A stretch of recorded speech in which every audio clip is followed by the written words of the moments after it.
Welcome back to Energy Atlas, the podcast where we explore smarter ways to power the world. I'm your host, Rasul, and today we will look at the recent news that has attracted attention for an unusual reason: generating electricity from rain. Researchers at the National University of Singapore have demonstrated a new way to convert the kinetic energy of falling rainwater into electricity under laboratory conditions. This does not point a new source of grid-scale power, but it does offer insight into how small amounts of energy can be harvested more efficiently at the micro scale. This episode focuses on what the research actually shows, why it matters scientifically, and where its limits lie.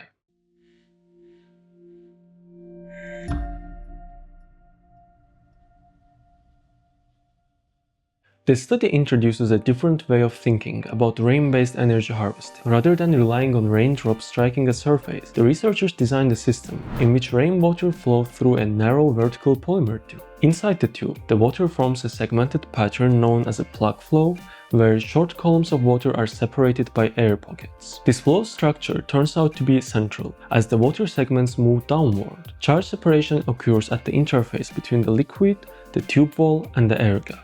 Electrodes placed at the top and the bottom of the tube capture the resulting electrical potential. What matters here is not the rain itself, but how the water is structured as it flows. The physics behind this mechanism builds on established electrokinetic effects. When liquid moves along a charged surface, it can generate a streaming potential. Riyad and his colleagues describe this phenomenon in microfluidic system, where liquid flow induces charge separation along solid boundary. Earlier rain-based approaches relied mainly on droplet impact, which dissipates energy quickly. However, the Singapore study instead exploits sustained interaction between liquid segments, air gaps, and the tube surface. This sustained interaction allows more charge to be extracted over a longer distance, improving conversion efficiency compared to earlier designs. A key contribution of the study is how it addresses a long-standing limitation in electrokinetic energy conversion. In conventional systems, charge separation occurs within the electrical double layer at the liquid-solid interface. As Hunter, Kirby, and Hasselbrink explain, this layer is only nanometers thick, meaning most of the liquid remains electrically neutral. In continuous flow systems, this limits how much energy can be harvested. The plug flow configuration changed that constraint. By repeatedly introducing air gaps, the system disrupts steady-state charge screening and increases the effective interaction length between the liquid and the surface. This is what allows the reported efficiency to exceed that of previous rain energy harvesting methods, even though absolute power output remains small.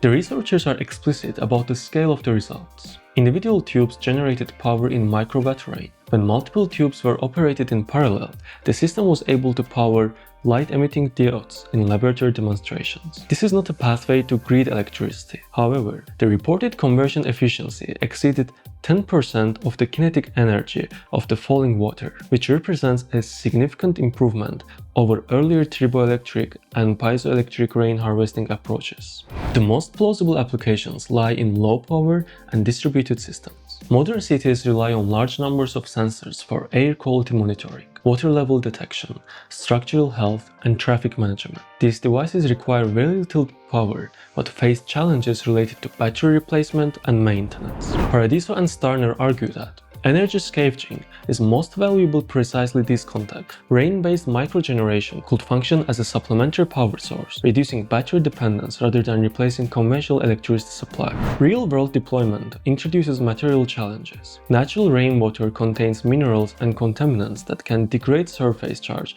properties over time. Hushan and Jung show that surface coatings and microstructured materials can help mitigate falling and preserve performance. Similarly, maintaining plug flow under variable rainfall conditions remains a technical challenge. These constraints reinforce the idea that rain-based generation is best viewed as a complementary technology integrated into new infrastructure rather than retrofitted onto existing systems. So here's the takeaway. This research does not suggest that the rain will become a major source of electricity. What it shows is that when liquid flow is structured intelligently, even small kinetic inputs can be harvested more efficiently than previously thought. The value of this work lies in expanding the toolbox of microscale energy harvesting and improving our understanding of electrokinetic processes. Thanks for tuning in to Energy Atlas. Until next time, remember, not every energy innovation changes the grid, but some change how we think about the efficiency.